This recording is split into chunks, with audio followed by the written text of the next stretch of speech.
यहाँ पर अलग अलग स्टॉल लगे हुए हैं। अरबियन फूड, पोहे, पानी पूरी, हलवा। दूसरा टेबल है।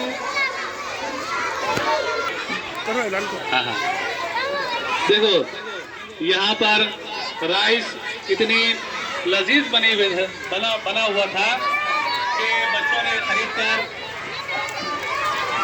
पहले तो चना मसाले के ऊपर टूटे, खरीदा, खाया, भूख नहीं भरी, चना मसाला खत्म कर दिया। उसके बाद राइस पर टूटे और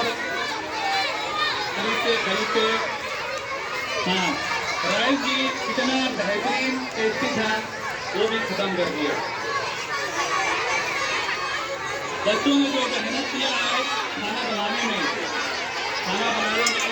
मसाले लगते हैं और इसमें भी मसालों के अंदर कम ज़्यादा का फर्क रहता है। मसाला सही रहेगा, उसका टेस्ट जहाँ का